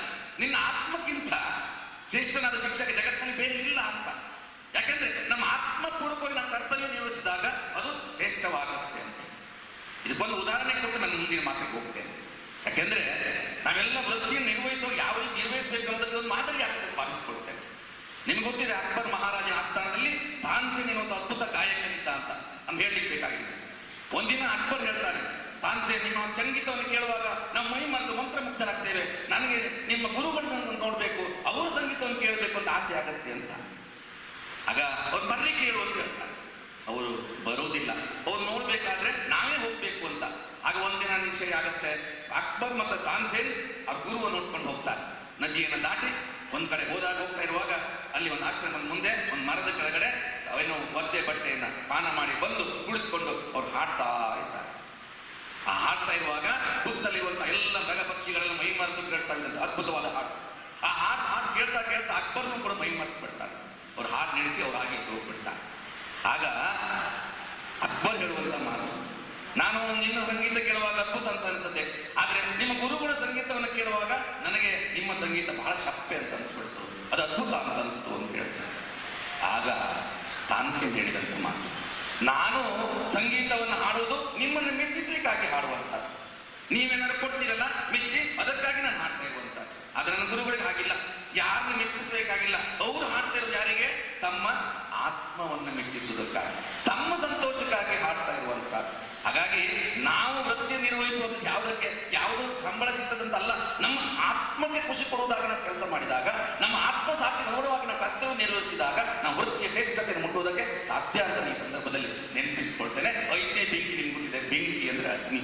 ಅದನ್ನು ಜಾಗ್ರತೆಗೆ ಬೆಳೆಸಿದ ಬೆಳಕಾಗಿ ನಮ್ಗೆ ಸುಟ್ಟು ಬಿಡುತ್ತೆ. ಆ ಅಗ್ನಿ ಎಷ್ಟು ಪವಿತ್ರವಾದದ್ದು ಯಾವುದೂ ಇಲ್ಲ ಅಂತ ಎಲ್ಲವನ್ನ ಜೀರ್ಣಿಸಿಕೊಳ್ಳುತ್ತೆ. ಒಬ್ಬ ಶಿಕ್ಷಕನ ಮಾದರಿ ಅಂತ ನಾನು ಭಾವಿಸಿಕೊಳ್ತೇನೆ. ಅಷ್ಟು ಪವಿತ್ರವಾದ ಯಾವುದಿಲ್ಲ. ಹಾಗಾಗಿ ನಾವೆಲ್ಲವನ್ನ ದೇವರಿಗೆ ಕೊಡಬೇಕಾದದನ್ನ ಆ ಅಗ್ನಿಗೆ ಅರ್ಪಿಸಿದ್ರೆ ದೇವರಿಗೆ ಮುಟ್ಟುತ್ತೆ ಅಂತ ಮಾಧ್ಯಮವಾಗಿ ನಾವು ಅಗ್ನಿಯನ್ನ ಅಂತೇವೆ. ನಾನು 3ನೇ ಬೆಂಕಿ ಅಗ್ನಿ ಯಾರು ಅಂತ ಗುರುಗಳು ಅಂತ ಹೇಳಿದಾಗ ಒಂದು ಮಾತು ಬೆಳೆದ ಗೊತ್ತಿದೆ. ಗ್ರೀಸಿನ ಮಹಾ ಚಕ್ರವರ್ತಿ ಅಲೆಕ್ಸಾಂಡರ್, ಒಂದಿನ ಅಲೆಕ್ಸಾಂಡರ್ ಹೋಗ್ತಾ ಇರುವಾಗ ದಾರಿಯಲ್ಲಿ ಅವರ ಗುರು ನಿಮ್ಗೆ ಅರಿಸ್ಟಾಟಲ್ ಎದುರಾಗ್ತಾರೆ. ಆ ತಕ್ಷಣ ಅಲೆಕ್ಸಾಂಡರ್ ಆ ಬೀದಿಯಲ್ಲಿ ಆ ಗುರುವಿನಾದ ಅರಿಸ್ಟಾಟಲ್ಗೆ ಉತ್ತಾಂಡ ನಮಸ್ಕಾರವನ್ನು ಮಾಡಿದಾಗ ನಂತರ ಮನುಷ್ಯ ಕೇಳ್ತಾನೆ, ನೋಡಿ ನಿಮ್ಮ ತಂದೆ ನಿಮ್ಗೆ ಇಂಥ ಒಂದು ಶರೀರವನ್ನ, ಇಂಥ ಒಂದು ಸಂಪತ್ತನ್ನ, ಇಂಥ ರಾಜ್ಯದ ಅಧಿಕಾರವನ್ನ ಕೊಟ್ಟಿದ್ದಾರೆ, ಆದ್ರೆ ನಿಮ್ಮ ತಂದೆಗಿಂತ ನಿಮ್ಮ ಗುರು ಹೆಚ್ಚಾದ್ರೆ ನಿಮಗೆ ಅಂತ ಹೇಳಿದಾಗ ಆ ಅಲೆಕ್ಸಾಂಡರ್ ಹೇಳಿದಂತ ಮಾತು, ನನ್ನ ತಂದೆ ನನಗೆ ನಾಶವಾಗುವಂಥ ಶರೀರ, ನಾಶವಾಗುವಂಥ ಸಂಪತ್ತನ್ನು ನನ್ನ ಹುಡುಗರಿಗಾಗಿ ಕೊಟ್ಟು, ಆದರೆ ನನ್ನ ಗುರು ಏನು ನಾಶವಾಗದಂತಹ ಚಿರಂತನವಾದಂತಹ ಒಂದು ಬದುಕನ್ನು ಕಟ್ಟಿಕೊಳ್ಳಿದ್ದಾರೆ. ದೇವರು ಈ ಭೂಮಿಗೆ ನನ್ನ ತಂದ, ಆದರೆ ಈ ಗುರುಗಳು ನನ್ನನ್ನು ಸ್ವರ್ಗದ ಎತ್ತರಕ್ಕೆ ಏರಿಸಿದ್ದಾರೆ, ಹಾಗಾಗಿ ನಾನು ಆ ಗುರುವಿಗೆ ನಮಸ್ಕಾರ ಮಾಡಿದೆ ಅಂತ ಹೇಳಿದ್ದಾರೆ. ನಿಮ್ಗೆ ಗೊತ್ತಿದೆ ಸಂತ ಕಬೀರ್ ದಾಸ್ ಅವ್ರು ಹೇಳುವಂತ ಒಂದು ಮಾತು, ಗುರುವಿಗೆ ವಂದನೆ ಮೊದಲು, ನಂತರ ಗಣಪತಿಗೆ, ಬಳಿಕ ದೇವಿ ಶ್ರೀ ಶಾರದೆಗೆ, ಇವರ ಕೃಪೆಯು ನಮಗೆ ಕಬೀರ, ಇವರ ಕೃಪೆಯು ನಮಗೆ. ಸಂತ ಕಬೀರ್ ದಾಸರಿಗೆ ಗುರುಗಳು ದೇವರು ಇಬ್ಬರು ಪ್ರತ್ಯಕ್ಷ ಆದಾಗ ನೀನು ಮೊದಲು ಯಾರಿಗೆ ನಮಸ್ಕರಿಸ್ತೀನಿ ಕೇಳಿದಾಗ ನನ್ನ ಗುರುವಿಗೆ. ಯಾಕೆಂದ್ರೆ ದೇವರನ್ನ ತಲುಪಬೇಕಾದ್ರೆ ಆ ಮಾರ್ಗ ತೋರಿಸೋರು ಯಾರು? ಜ್ಞಾನದ ಬೆಳಕಿನ ನೋಡಿ ನನ್ನ ಗುರುಗಳು ಅಂತ. ಅಂದ್ರೆ ನಾನು ಯಾಕೆ ಇದನ್ನು ಹೇಳ್ತೇನೆ ಅಂತ ಹೇಳಿದ್ರೆ, ಈ ವೃತ್ತಿ ಅನ್ನೋದಿದೆಯಲ್ಲ, ಎಲ್ಲ ವೃತ್ತಿಯ ಹಾಗೆಲ್ಲ ಅತ್ಯಂತ ಪವಿತ್ರವಾದಂತಹ ವೃತ್ತಿ ಅಂತ ನಾನು ಅನೇಕ ಸಂದರ್ಭ ಹೇಳಿದ್ದೆ. ನಾನು ಅನೇಕ ಜನ್ಮ ಜನ್ಮಾಂತರದ ಪುಣ್ಯದ ಫಲವಾಗಿ ನಾನು ಈ ಜನ್ಮದಲ್ಲಿ ಶಿಕ್ಷಕರಾಗಿದ್ದೇವೆ ಅಂತೇಳಿ ನಾವು ಭಾಗ್ಯವಂತರು ಅಂತ. ಆ ಭಾಗ್ಯ ಸಾರ್ಥಕ ಆಗೋದು ಯಾವಾಗ ಅಂದ್ರೆ ನಾವು ವೃತ್ತಿಯ ಆ ಗೌರವವನ್ನ ಅರ್ಥ ಮಾಡಿಕೊಂಡು ಅರಿತು ಆ ನಿಟ್ಟಿನಲ್ಲಿ ನಡೆದಾಗ ನಮ್ಮ ಬದುಕು, ನಮ್ಮ ವೃತ್ತಿ ಸಾರ್ಥಕತೆ ಆಗತ್ತೆ. ಆ ದೃಷ್ಟಿಯಿಂದ ಈ ವೃತ್ತಿಯ ಘನತೆಯನ್ನ, ಗೌರವವನ್ನ ಎತ್ತಿ ಹಿಡಿಲಿಕ್ಕೆ ನಾವು ಯಾವಾಗಲೂ ಸದಾ ಬದ್ಧರಾಗಬೇಕು ಅನ್ನೋದನ್ನ ನಮ್ಮಲ್ಲಿ ನೆನಪು ಮಾಡಿಕೊಳ್ತೇವೆ. ಎರಡನೇದು ಬಹಳ ಮುಖ್ಯವಾದದ್ದು, ಈ ವೃತ್ತಿ ಅನ್ನೋದು ಬಹಳ ಸೂಕ್ಷ್ಮವಾದದ್ದು. ಯಾಕೆಂದ್ರೆ ನಮ್ಮಲ್ಲಿ ಒಂದು ಮಾತು, ನಮ್ಮ ರಾಮಕೃಷ್ಣ ಪರಮಹಂಸರು ಒಂದು ಮಾತು ಹೇಳ್ತಾರೆ, ಗುರುಗಳಲ್ಲಿ 3 ಬಗೆ ಅಂತ. 3ನೇ ಗುರುಗಳೇ ಅಂತ ಹೇಳಿದ್ರೆ ಚೆನ್ನಾಗಿ ಉಪದೇಶವನ್ನ ಮಾಡ್ತಾರೆ, ಚೆನ್ನಾಗಿ ಉಪದೇಶವನ್ನ ಮಾಡ್ತಾರೆ. ಇನ್ನು 2ನೇ ವರ್ಗ ಗುರುಗಳು ಅಂತ ಹೇಳಿದ್ರೆ ಚೆನ್ನಾಗಿ ಉಪದೇಶವನ್ನು ಕೂಡ ಮಾಡ್ತಾರೆ, ಅರ್ಥ ಮಾಡ್ಕೊಂಡು ಉಪದೇಶ ಮಾಡ್ತಾರೆ, ಮತ್ತೆ ಕೇಳುವವರು ಅಪಾರ್ಥ ಮಾಡ್ಕೊಳ್ಳೋದಾಗ ಎಚ್ಚರಿಕೆಯನ್ನು ವಹಿಸ್ತಾರೆ.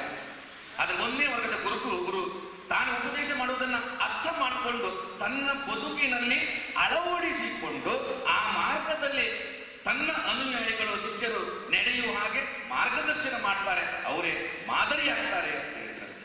ಹಾಗಾಗಿ ಆ 1ನೇ ವರ್ಗದವರು ಬೇಕು ಅನ್ನುವಂಥದ್ದು. ಯಾಕೆಂತ ಹೇಳಿದ್ರೆ ಒಬ್ಬ ಶಿಕ್ಷಕ ಯಾರು ಬೇಕಾದ್ರೂ ಹಾಕ್ಬೋದು, ಆದ್ರೆ ಶಿಕ್ಷಕ ಗುರು ಆದಾಗ ಈ ವೃತ್ತಿಯ ಸಾರ್ಥಕತೆಯನ್ನು ನಾನು ಭಾವಿಸಿಕೊಡ್ತೇನೆ.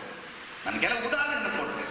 ಶಿಕ್ಷಕ ಪುಸ್ತಕದ ಪಾಠವನ್ನು ಮಾಡಬಹುದು, ಪರೀಕ್ಷೆಯಲ್ಲಿ ಗೆಲ್ಲಿಸಬಹುದು, ಆದರೆ ಗುರು ಕೇವಲ ಪಾಠವನ್ನು ಮಾಡೋದಿಲ್ಲ, ಆ ಪಾಠದೊಂದಿಗೆ ಮೌಲ್ಯವನ್ನು ಬೋಧಿಸುತ್ತಾ ಅವನನ್ನ ಜೀವನದಲ್ಲಿ ಗೆಲ್ಲಿಸ್ತಾನೆ ಅಂತ. ಶಿಕ್ಷಕರು ವ್ಯಾವಹಾರಿಕವಾಗಿ ಪಳಗಿಸಬಹುದು, ಆದರೆ ಬುದ್ಧಿವಂತನಾಗಿ ಮಾಡಿಸಬಹುದು. ಆದರೆ ಒಬ್ಬ ಗುರು ಒಬ್ಬ ಶಿಕ್ಷಕ ಬುದ್ಧಿವಂತನಾಗಿ ಮಾತ್ರ ಅಲ್ಲ, ಅವನು ಹೃದಯವಂತನಾಗಿ ಮಾಡ್ತಾನೆ ಅನ್ನುವಂಥದ್ದು.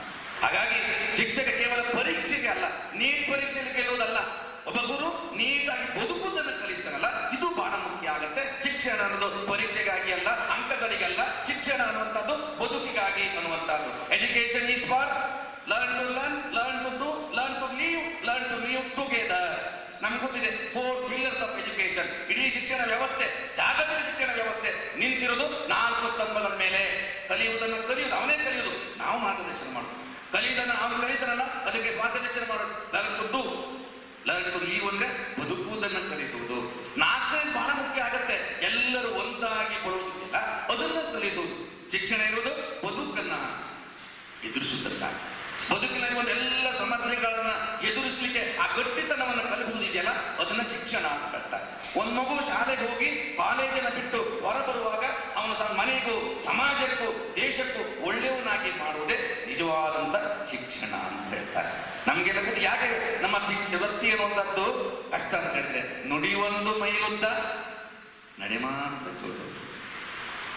ನಡೆ ನುಡಿಯುವ ಅಂತರವ ಶೂನ್ಯಗೈದು, ಮೃಡನ ಮೆಚ್ಚಿಸಿ ಪಡೆಯನಾನಂದವನ್ನು ನೀನು ನಡೆ ನುಡಿಗಳು ಒಂದಾಗು. ನಿಜ ಗುಣ ಕವಿ ಹೇಳಿರುವಂತ ಮಾತು. ನಮ್ಮ ಬೋಧನೆ ಅನ್ನುವಂಥದ್ದು ಎಲ್ಲಿರ್ಬೇಕು ಅಂದ್ರೆ ನಮ್ಮ ವ್ಯಕ್ತಿತ್ವದಾಗಿ ನಿಮ್ಗೆ ಗೊತ್ತಿದೆ, ನಮ್ಮ ಮಾತಿಗಿಂತ ನಮ್ಮ ಕ್ರಿಯೆ ಅತ್ಯಂತ ಪ್ರಭಾವಶಾಲಿಯಾದದ್ದು. ಹಾಗಾಗಿ ನಾನು ಹೇಳಿರುವಂತಹದ್ದು ಇದು ಅಷ್ಟು ಸುಲಭ ಅಲ್ಲ. ಯಾಕೆಂದ್ರೆ ನಿನ್ನೆ ನಾನು ದಂಡತೀರ್ಥ ಕಾಲೇಜಿಗೆ ಹೋದಾಗ ಅಲ್ಬನ್ ರಾಡ್ರಿಗೇಸ್ ಒಂದು ಮಾತನ್ನು ಉದಾಹರಣೆ ಹೇಳಿದ್ರು, ನಾನು ಅದ್ಭುತ ಅಂತ ಅನಿಸುತ್ತೆ. ಅವರು ಪ್ರಾಚಾರ್ಯರಾಗಿದ್ದಾಗ ಅವರು ಆ ಸಂಸ್ಥೆಯ ವಾರ್ಷಿಕೋತ್ಸವಕ್ಕೆ, ಸುವರ್ಣ ಮಹೋತ್ಸವಕ್ಕೆ ಎಲ್ಲ ಕಲೆಕ್ಷನ್ ಹೋದ್ರಂತೆ. ಒಂದು ಬಾರ್ ಇದೆ, ಮಿಲನ್ ಬಾರ್ ಅಂತ ಶಿಲ್ವಾದಲ್ಲಿ ಕೇಳಿದ್ರು. ಅಲ್ಲಿ ಒಂದು ಶಿಷ್ಯ ನಾವು ಬಾರದು ಹೋದಾಗ ಸ್ವಾಗತ ಮಾಡಿ ಕೋಲ್ಡ್ ಡ್ರಿಂಕ್ಸ್ ಎಲ್ಲ ಕೊಟ್ಟು ಅವರಿಗೆಲ್ಲ ಒಳ್ಳೆಯ ಏನೋ ಆ ವಂತಿಗೆಯನ್ನು ಕೊಟ್ಟು ಕಳಿಸಿದಾಗ ಹೊರಗೆ ಬರುವಾಗ ಅವರಿಗೆ ಕಳಿಸಿದಂತ ಗುರು ಎದುರಾದ್ರಂತೆ. ತಕ್ಷಣ ಹೇಳಿದ್ರೆ, ನೋಡಪ್ಪ ನಾನು ಇವತ್ತೇ ಮನೆ ನಿನ್ನಲ್ಲ, ನಿನ್ನ ತಂದೆಗೂ ನಾನು ಪಾಠ ಮಾಡಿದವು, ಇನ್ನೊಮ್ಮೆ ನೀನು ಈ ಸ್ಥಳದಲ್ಲಿ ಕಾಣುವಂತ ಆಗ್ಬಾರ್ದು ಅಂತ ಹೇಳಿದ್ರಂತೆ. ಮತ್ತೆ ವಿವರಣೆ ಕೂಡ ಕೇಳುವಂತ ಸ್ಥಿತಿ ಆದ್ಮೇಲೆ ಇಲ್ಲ ಅಂತ ಹೇಳಿದ್ರು. ಅಂತ ಹೇಳಿದ್ರೆ ನಾವು ಎಲ್ಲಿದ್ದೇವೆ, ಏನ್ ಮಾಡ್ತೇವೆ ಅನ್ನೋದನ್ನ ಎಲ್ಲ ಸಮಾಜ ನಮ್ಮನ್ನ ಗಮನಿಸ್ತಿರುತ್ತೆ ಅನ್ನೋದನ್ನ ಅರ್ಥ ಮಾಡ್ಕೊಳ್ಬೇಕಾಗತ್ತೆ. ಆದ್ದರಿಂದ ನಮ್ಮ ನುಡಿಯಿಂದಲ್ಲ, ನಮ್ಮ ಬೋಧನೆಯಿಂದಲ್ಲ, ನಮ್ಮ ನಡತೆಯಿಂದ. ಯಾಕೆಂದ್ರೆ ಪೇಟ ಬಿಟ್ಟರ ಶಿರದಿ ರಾಜನಾಗುವೇನೋ ನಡೆ ನುಡಿಯ ಗುಣದಿಂದ ರಾಜ ಮರ್ಯಾದೆ ಅರಸು ಅನವರತ ಸರಿ ಹೆಜ್ಜೆ ಗುರುತುಗಳ ಸತ್ ಪತತಿ ದೊರೆತನವುದು ರಾಮ ಅಂತ. ಆ ಗುರುವಿನ ಆ ಶ್ರೇಷ್ಠತೆ ನಮ್ಗೆ ಸಿಗ್ಬೇಕಾದ್ರೆ ನಾವು ಅದರ ಮಹತ್ವವನ್ನು ಅರ್ಥ ಮಾಡ್ಕೊಂಡು ನಮ್ಮ ನಡೆ ನುಡಿ ಯಾವಾಗ ಅದು ಆರಂಭದ ಕೊನೆಯವರೆಗೂ ಕೂಡ. ಯಾಕೆಂದ್ರೆ ನಾವು ವೃತ್ತಿಯ ನಿರತರಾಗಿರ್ಬೋದು, ಆದ್ರೆ ಬದುಕಿನುದ್ದಕ್ಕೂ ಕೂಡ ಅಧ್ಯಾಪಕ, ಶಿಕ್ಷಕ, ಮಾಸ್ಟರ್ ಅಂತ ಕರೆಯುವಂತ ಒಂದು ವೃತ್ತಿ ಇದ್ರೆ ಅದು ನಮ್ಮ ವೃತ್ತಿ ಅನ್ನುವಂಥದ್ದು. ಆದ್ದರಿಂದ ನಾವು ವೃತ್ತಿ ನಿರತರಾದ ಕೂಡ ಸಮಾಜ ನಮ್ಮನ್ನ ಗುರುವಾಗಿ, ಶಿಕ್ಷಕರಾಗಿ ಕಾಣುತ್ತೆ, ನಮ್ಮನ್ನ ಮಾರ್ಗದರ್ಶನಕ್ಕಾಗಿ ಬಯಸುತ್ತೆ. ಆ ರೀತಿಯಲ್ಲಿ ನಾವು ನಡೆದಾಗ ನಮ್ಮ ವೃತ್ತಿ ಸಾರ್ಥಕ ಆಗುತ್ತೆ ಅಂತ. ನಮ್ಮ ವೃತ್ತಿ ಅನ್ನುವಂಥದ್ದು ಅತ್ಯಂತ ಗುರುತರವಾದದ್ದು, ಜವಾಬ್ದಾರಿತವಾದದ್ದು ಅಂತ. ಯಾಕೆಂತ ಹೇಳಿದ್ರೆ ಸರ್ವೇಪಲ್ಲಿ ರಾಧಾಕೃಷ್ಣನ್ ಹೇಳಿದಂತ ಒಂದು ಮಾತು ನಿಮ್ಗೆ ನೆನಪಿಸ್ಕೊಳ್ತೇನೆ. ಅವ್ರು ಹೇಳ್ತಾರೆ, ದೇಶ ಕಟ್ಟುವಂತ ಕೆಲಸ 4 ಗೋಡೆಯ ನಡುವೆ ನಡೀತಾ ಇದೆ ಅಂತ ಹೇಳುವಂತ. ಯಾಕೆಂದ್ರೆ ಈ ಒಂದು ತರಗತಿಯ ಕೋಣೆ ಯಾವ ರೀತಿ ಕೆಲಸ ಆಗುತ್ತೋ ಅದೇ ರೀತಿ ಸಮಾಜ ಅಂತ. ನಮ್ಮೆಲ್ಲ ಶಿಕ್ಷಣ ಇಲಾಖೆ ಬರ್ತದೆ ಕೂಡ ಹೇಳುತ್ತೆ, ನಮ್ಮ ಶಿಕ್ಷಣ ವ್ಯವಸ್ಥೆ ಹೇಳುತ್ತೆ, ಸಮಾಜದಲ್ಲಿ ಕಂಡು ಬರುವಂತ ಸಮಸ್ಯೆಗಳಿಗೆ ಪರಿಹಾರವನ್ನ ತರಗತಿ ಕೋಣೆಯಲ್ಲಿ ಕಂಡುಕೊಳ್ಳಬೇಕು ಅಂತ. ಸಮಾಜದಲ್ಲಿ ಏನೆಲ್ಲ ಏನೋ ಕೆಟ್ಟದ್ದು ನಡೀತಾ ಇದ್ರೆ ಅದಕ್ಕೆ ತರಗತಿಯ ಲೋಪವೇ ಕಾರಣ ಅಂತ. ಆ ದೃಷ್ಟಿಯಿಂದ ನಾವು ದೇಶ ಕಟ್ಟುವಂತ ಕಾಯಕ ತೊಡಗಿಕೊಂಡಿರುವಾಗ, ದೇಶದ ಭವಿಷ್ಯವನ್ನ ರೂಪಿಸುವಂತ ವಿದ್ಯಾರ್ಥಿಗಳ ಭವಿಷ್ಯ ರೂಪಿಸುವಂತ ನಿರತರಾಗಿರುವಾಗ ಆ ಜವಾಬ್ದಾರಿ ಎಷ್ಟು ಅಂತ ನಾವು ಅರ್ಥ ಮಾಡಿಕೊಳ್ಬೇಕಾಗತ್ತೆ. ಅಮೆರಿಕಕ್ಕೆ ನಮ್ಮ ದೇಶದ ತಂಡ ಮೊದಲು ಸಿಕ್ಕಿದಾಗ ಹೋದಾಗ, ಅಲ್ಲಿ ಅಧ್ಯಯನಕ್ಕೆ ಹೋದಾಗ ಅಲ್ಲಿಯ ಅಮೆರಿಕ ರಾಷ್ಟ್ರಾಧ್ಯಕ್ಷರು ಹೇಳಿದಂತ ಮಾತು, ಈ ದೇಶ ಈ ಮಟ್ಟಕ್ಕೆ ಬರಬೇಕಾದ್ರೆ ಕಾರಣ ಯಾರು ಅಂತ ಹೇಳಿದ್ರೆ ಈ ದೇಶದ ಶಿಕ್ಷಕರು, ಈ ಭವಿಷ್ಯದ ಶಿಲ್ಪಿಗಳು ಅಂತ ಹೇಳಿದ್ರಂತೆ. ಆ ಶಿಕ್ಷಕರು ಹೇಳ್ತಾರಂತೆ, ನಾವು ತರಗತಿ ಕೋಣೆಯಲ್ಲಿ ಪಾಠ ಮಾಡೋದು ಈ ಕೇವಲ ವಿದ್ಯಾರ್ಥಿಗಳಿಗಲ್ಲ, ಈ ಭವಿಷ್ಯದ ಅಮೆರಿಕದ ರಾಷ್ಟ್ರಾಧ್ಯಕ್ಷರು ಅನ್ನುವಂಥ ಭಾವನೆಯಿಂದ ನಾವು ಅವರಿಗೆ ಬೋಧನೆಯನ್ನ ಮಾಡ್ತೇವೆ ಅಂತ. ವಿವೇಕಾನಂದ ಮಾತು ನಮ್ಗಿದೆ, ಇಡೀ ಜಗತ್ತನ್ನು ಗೆಲ್ಲುವಂತ ಶಕ್ತಿ ಪ್ರತಿಯೊಂದು ಮಗುವಿನಲ್ಲಿ ಇದೆ. ಹಾಗಾಗಿ ಆ ಮಗುವಿನ ಶಕ್ತಿಯನ್ನ ಅದು ಬೆಳಕಾಗಿ ಸಮಾಜಕ್ಕೆ ಹೊರತರಬೇಕಾದ್ರೆ ನಮ್ಮ ಜವಾಬ್ದಾರಿ ಏನು ಅಂತ ನಾವು ಅರ್ಥ ಮಾಡ್ಕೊಳ್ಬೇಕಾಗತ್ತೆ. ನಿಮ್ಗೆ ಗೊತ್ತಿದೆ, ವಿದ್ಯಾರ್ಥಿಗಳಲ್ಲಿ ಕೂಡ 3 ಬಗೆ ಇದೆ ಅಂತೆ. ವಿದ್ಯಾರ್ಥಿಗಳಲ್ಲಿ 3ನೇವರು ಹೇಗೆ ಅಂತ ಹೇಳಿದ್ರೆ ನಿಮ್ಗೆ ಗೊತ್ತಿದೆ, ಏನು ಶುದ್ಧ ಬಾಳೆದಿಂಡು ಅಂತ ಹೇಳ್ತಾರೆ. ಅದು ಬಾಳೆದಿಂಡನ್ನು ಬೆಂಕಿ ಹಾಕಿದ್ರೆ ಅದು ಉರಿಯುವುದಿರಲಿ, ಬೆಂಕಿಯನ್ನು ಉರಿಯುವ ಬೆಂಕಿಯನ್ನು ಕೂಡ ಅದು ಆರಿಸಿ ಬಿಡುತ್ತೆ ಅಂತ ಹೇಳ್ತಾರೆ. ಹಾಗೆ ಯಾರಂತ ವಿದ್ಯಾರ್ಥಿಗಳು ನಮ್ಮಲ್ಲಿ ಇರ್ತಾರೆ. 2ನೇ ವರ್ಗದವರು ಹೇಗೆ ಅಂತ ಹೇಳಿದ್ರೆ ಇದ್ದಿಲ್ಲ, ಹಾಗೆ ಸ್ವಲ್ಪ ಹೊತ್ತಿಕೊಂಡು ತಡ ಆಗುತ್ತೆ, ಹೊತ್ಕೊಂಡು ಬಂದ್ರೆ ಪ್ರಜ್ವಲವಾಗಿ ಬೆಳಗತ್ತೆ. 2ನೇ ವರ್ಗದವರು ಕೂಡ ನಮ್ಮಲ್ಲಿದೆ. 1ನೇ ವರ್ಗದವರು ಹೇಗೆ ಅಂದ್ರೆ ಕರ್ಪೂರದ ಹಾಗೆ ನಾವು ಕರ್ಪೂರ ಇಡ್ತೀವಿ. ಯಾಕೆಂದ್ರೆ ಅದು ಹತ್ರ ಕೊಂಡಾಗ ಸಾಕು, ಅದು ಬೆಳಕನ್ನ ಅದು ಹೊತ್ತು ಬಿಡುತ್ತೆ. ನಾವು ವಿಷಯ ಪ್ರಸ್ತಾಪ ಮಾಡುವೆ, ಅರ್ಥ ಮಾಡ್ಕೊಳ್ಳೋ ವಿದ್ಯಾರ್ಥಿಗಳು ಇರ್ತಾರೆ. ಆದ್ರೆ ನಾವು ಯಾವಾಗಲೂ ಆ 3 ತರದ ವಿದ್ಯಾರ್ಥಿಗಳನ್ನ 1ನೇ ವಿದ್ಯಾರ್ಥಿಯನ್ನು ಭಾವಿಸಿಕೊಂಡು ಅವರ 1ನೇ ಮಟ್ಟಕ್ಕೆ, ಉನ್ನತ ಮಟ್ಟಕ್ಕೆ ಏರ್ಲಿಕ್ಕೆ ನಾವು ಮಾರ್ಗದರ್ಶನ ಆಗ್ಬೇಕಾಗತ್ತೆ. ಆ ದೃಷ್ಟಿ ನಮ್ಮ ತಾಳ್ಮೆ ಬಹಳ ಮುಖ್ಯ ಆಗತ್ತೆ. ಯಾಕೆಂದ್ರೆ ಒಬ್ಬ ಗುರುಗಳು ಹೇಳಿದ್ರಂತೆ, 6 ತಿಂಗಳು ಬಿಟ್ಟು ಶಿಫ್ಟ್ ಮಾಡಿಕೊಂಡು ಆಶ್ರಮ ಬಿಟ್ಟು ಹೋದ್ರಂತೆ. ಬಂದವರು ಹೇಳಿದ್ರಂತೆ ಗುರುಗಳು ಶಿಷ್ಯರಿಗೆ, ನಾನು ಶಿಟ್ಟನ್ನ ಬಿಟ್ಟು ಬಂದೆ ಅಂತ ಹೇಳಿದ್ರಂತೆ. ಯಾರೋ ಆ ಗುರುಗಳು. ಆಗ ಒಬ್ಬ ಶಿಷ್ಯ ಕೇಳಿದಂತೆ, ನಾನು ನಂಬುದಿಲ್ಲ ಅಂತ. ತಕ್ಷಣ ಸಿಟ್ಟು ಬಂದಂತ ಜೋರು ಮಾಡಿದಂತ ಅವರಿಗೆ. ಹಾಗಾಗಿ ಯಾವಾಗಲೂ ನಾವು ಬೋಧನೆ ಮಾಡೋದಿದೆಯಲ್ಲ, ಉಪದೇಶ ಮಾಡೋದಿದೆಯಲ್ಲ, ಅದು ಬಹಳ ಸುಲಭ ಆಗತ್ತೆ. ಅದನ್ನು ಅಳವಡಿಸಿಕೊಳ್ಳೋದು. ಅದಕ್ಕೆ ದಾರ್ಶನಿಕ ಒಂದು ಮಾತು ಹೇಳ್ತಾರೆ, don't waste your time in discussing what A good human being should be ಅಂತ. ಒಳ್ಳೆ ಮನುಷ್ಯನಾಗುವುದು ಹೇಗೆ ಅಂತ ಚರ್ಚೆ ಮಾಡಿ ಸಮಯ ವ್ಯರ್ಥ ಮಾಡುವೆ. ಟು ಬಿ ಒನ್, ನೀವೇ ಒಳ್ಳೆ ಮನುಷ್ಯನಾಗಿ ಅಂತ. ಹಾಗಾಗಿ ನಾವು ಒಳ್ಳೆ ಶಿಕ್ಷಕರು ಇವತ್ತು ಕೂಡ ಸಮಾಜದಲ್ಲಿ ಏನೇ ಬರಲಿ ಬಂಧುಗಳಿದ್ದಾರೆ, ಆದ್ರೆ ಇವತ್ತು ಒಳ್ಳೆತನ ಇದೆ, ಒಳ್ಳೇದಿದೆ, ಒಳ್ಳೆ ಶಿಕ್ಷಕರಿದ್ದಾರೆ, ಆದ್ರೆ ಒಳ್ಳೆ ಶಿಕ್ಷಕರಿಗೆ ಗೌರವ ಕೂಡ ಇದೆ. ಇದನ್ನ ನಾವು ಅರ್ಥ ಮಾಡಿಕೊಂಡು ನಮ್ಮ ಕಾರ್ಯವನ್ನು ನಿರ್ವಹಿಸಿದಾಗ ಈ ವಿಜಯ ಹೇಳ್ತಾರೆ, ಗತಿ ಏನು ಎನಗೇನು ಅಂತ ಕೇಳುವರೆ ಎಲ್ಲರೂ, ಹಿತವೆಂದು ಜಗಕ್ಕೆಂದು ಕೇಳುವವರಾರು, ಮಧ್ಯೆ ವಿಶ್ವದಿ ಬೆರೆಸಿ ಜೀವಿತವ ವಿಸ್ತರಿಸೆ ಪಥಮುಕ್ತಿಗಾಗಲೇ ಮುಂಕುತಿಮ್ಮ ಅಂತ.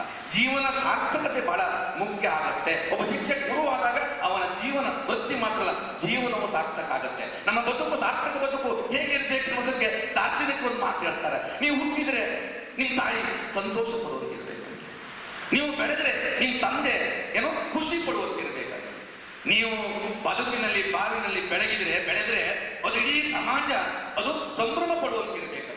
ಕೊನೆಗೊಂದು ದಿನ ನೀವು ಸತ್ರೆ ಸ್ಮಶಾನವೂ ಕೂಡ ಕಣ್ಣೀರಿಡುವಂತಿರಬೇಕಂತ.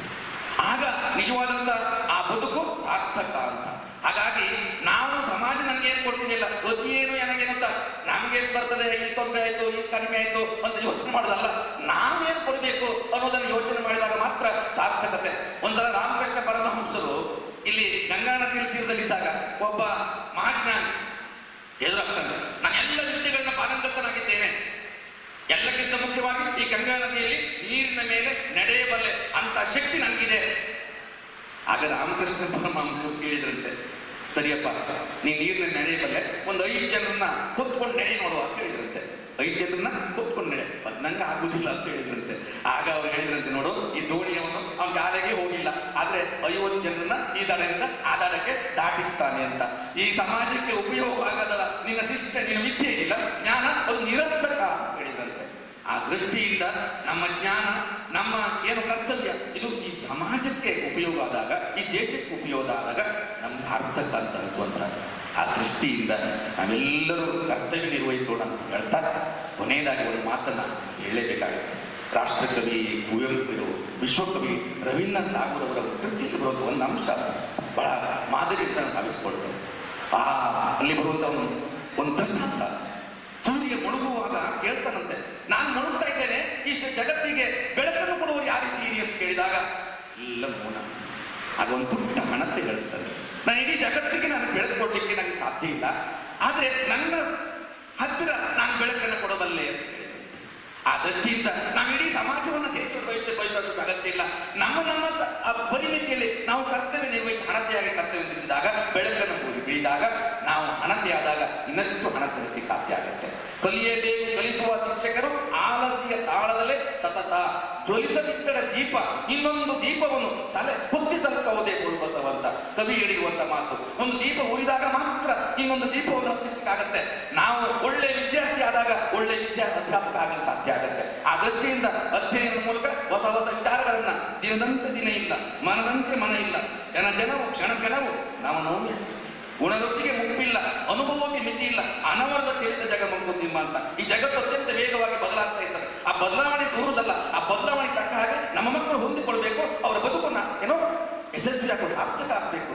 ಆ ದೃಷ್ಟಿನಲ್ಲಿ ಮಾರ್ಗದರ್ಶನ ಆಗಬೇಕಾದ್ರೆ ನಾವು ಕೂಡ ಆ ಬದಲಾವಣೆ ದೂರದ ಬದಲು ನಾವು ಕೂಡ ಬದಲಾವಣೆ ತಕ್ಕ ಹಾಗೆ ಬದಲಾವಣೆಯನ್ನು ತಂದುಕೊಂಡು ನಮ್ಮ ಕರ್ತವ್ಯ ನಿಷ್ಠೆಗೆ ಮೆರೆದಾಗ ನಮ್ಮ ಬದುಕು ಸಾರ್ಥಕ ಆಗುತ್ತೆ. ನಾವು ಹಣತೆ ಆಗೋಣ, ಇನ್ನಷ್ಟು ಹಣತೆಗಳನ್ನು ಬಿಟ್ಟೇನೋ ಹಚ್ಚುವುದರ ಮೂಲಕ ನಮ್ಮ ದೇಶವನ್ನು ಬೆಳಗಿಸೋಣ ಸಂಕಲ್ಪವನ್ನು ಈ ಸಂದರ್ಭದಲ್ಲಿ ಮಾಡೋಣ ಅನ್ನುವಂಥ ಆಶಯದೊಂದಿಗೆ ಇಂಥ ಅವಕಾಶ ಕೊಟ್ಟಂತ ತಮ್ಗೆಲ್ಲರಿಗೂ ಕೂಡ ಹೊಂದಿಸ್ಕೊಳ್ತಾ, ನನಗೆ ಗೊತ್ತಿದೆ ನಿಮಗೆ ಮಂಕುತಿಮ್ಮನ ಕಗ್ಗ ಇಷ್ಟ ಅಂತ, ಹಾಗಾಗಿ ನನಗೂ ಇಷ್ಟ ನಿಮಗೂ ಇಷ್ಟ ಆಗ್ತದೆ ಅಂತ ಹೇಳಿ ಕೆಲವು ಕಗ್ಗಗಳನ್ನು ಹೇಳಿ ನನ್ನ ಮಾತನ್ನ ನಿಲ್ಲಿಸ್ತೇನೆ. ಹೊಸ ಚಿಗುರು ಹಳೆದೇರು ಕೂಡಿರಲು ಮರ ಸೊಬಗು, ಹಳೆ ತತ್ವ ಹೊಸ ಯುಕ್ತಿ ಯೊಡಗೂಡೆ ಧರ್ಮ, ಋಷಿವಾಕ್ಯದೊಡನೆ ವಿಜ್ಞಾನ ಕಲೆ ಮೇಳವಿಸೆ, ಜಸವು ಜನ ಜೀವನಕ್ಕೆ ಮಂಕುತಿಮ್ಮ. ಘನತತ್ವ ಒಂದಕ್ಕೆ ದಿನರಾತ್ರಿ ಮನಸೋತು, ನೆನೆಯುವುದು ಇನ್ನೊಂದನು ಎಲ್ಲವನ್ನ ನೀಡುತ್ತಾ, ಅದರ ಅನುಸಂಧಿಯಲ್ಲಿ ಜೀವ ಭಾರವನ್ನು ಸವೆಸುವುದು ಹನುಮಂತನ ಉಪದೇಶ ಮಂಕುತಿಮ್ಮ. ನಗುಮನದಿ ಲೋಕರ ವಿಕಾರಗಳನ್ನು ಕಂಡು ಬಿಗಿ ತುಟಿಯ ತುಡಿಯೊಂದು ನೋವ ಪಡುವೊಂದು ಬಹು ವಿಶ್ವ ಜೀವನದ ಜೀವಾಂತರಂಗದಲ್ಲಿ ನಗು ನಗುತ್ತ ಬಾಳ್ತೆರಳು ಮಂಕುತಿಮ್ಮ. ನಗು ನಗುವ ಕಂಗಳಿಗೆ ಹೊಗೆಗೆ ನೂದಲು ಬೇಡ, ಜಗವು ಸುಡುಗಾಡೆನುವ ಕಡು ತಪವು ಬೇಡ, ಮಗುವು ತಾಯಿ ತಂದೆ ಕಣ್ಮುಂದೆ ನಡೆಯುವಂತೆ ನಡೆ, ಮಿಗೆ ಚಿಂತೆ ತಲೆ ಹರಟೆ ಮಂಕುತಿಮ್ಮ. ರಾಮನಿದ್ದಂದು ರಾವಣನಿದ್ದನಲ, ಭೀಮನಿದ್ದಂದು ದುಶ್ಯಾಸನದೋರ್ವನ್, ಈ ಇಳೆಯಳು ಕೆಡುಕಿದ್ದುದೆಂದು ರಾಮ ಭಟನಾಗೋನಿ ಮಂಕುತಿಮ್ಮ. ಪ್ರತ್ಯಕ್ಷವಿಲ್ಲದ ಸ್ವಾಮಿಯಂ ನೆನೆದು ನಿತ್ಯ ಭಕ್ತಿಯ ಸೇವೆಗೈದಂಭರತಂ, ನಿತ್ಯ ಜೀವನದಿ ನೀನಾ ನಯವನ್ ಅನುಸರಿಸೋ ಸ್ವಾರ್ಥದಾಸೆಯ ನೀಗಿ ಮಂಕುತಿಮ್ಮ. ರಾಮನುಂ ಭರತನುಂ ತಪ್ಪಿಕೊಂಡತ್ತಂದು ಪ್ರೇಮಾಶ್ರು ಉಕ್ಕಿ ನದಿಯಾಗಿ ಪರಿವಂದು, ಸೀಮೆಯಂ ಮುಟ್ಟಿತಲ ಬಾಂಧವ್ಯ ಸೌಂದರ್ಯ ಕ್ಷೇಮವದು ಜೀವನಕ್ಕೆ ಮಂಕುತಿಮ್ಮ. ಬಂಧನವದೇನಲ್ಲ ಜೀವಗಳ ಪ್ರೇಮ.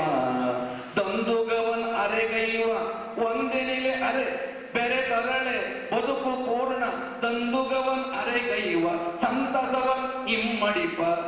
ಬಾಂಧವ್ಯ ದೈವ ಕೃಪೆ ಮಂಕುತಿಮ್ಮ. ಎಲ್ಲರಿಗೂ ಈಗ ನಮೋ ಬಂಧುಗಳೇ ಬಾಗಿಗಳೇ ಉಲ್ಲಾಸ ಇತ್ತವರೇ. ಸಂಘ ಚಂದ್ರ ಚಮೂರ ಇಂದು ಲೋಕಾರ್ಪಣೆಗೊಳ್ಳುತ್ತಿರುವಂತಹ ಹೊತ್ತು ಎಲ್ಲ ಅಲ್ಲಿ ನೆನಪಿಸಿಕೊಂಡಿದ್ದೇವೆ.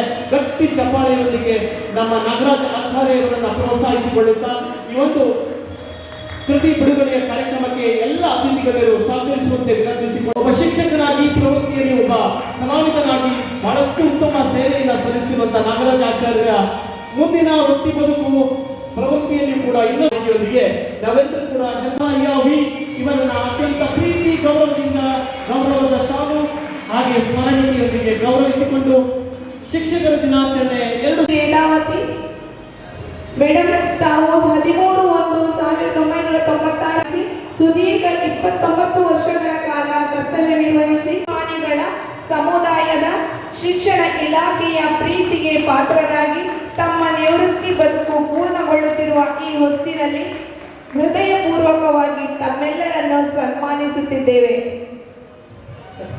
ವೃತ್ತಿ ಬದುಕೆಯನ್ನು ಸಲ್ಲಿಸಿ ಆ ಮೂಲಕವಾಗಿ ಇಂದು ನಿವೃತ್ತಿಯನ್ನ ಹೊಂದುತ್ತಿರುವಂತಹ ತಾವೆಲ್ಲರೂ ಕೂಡ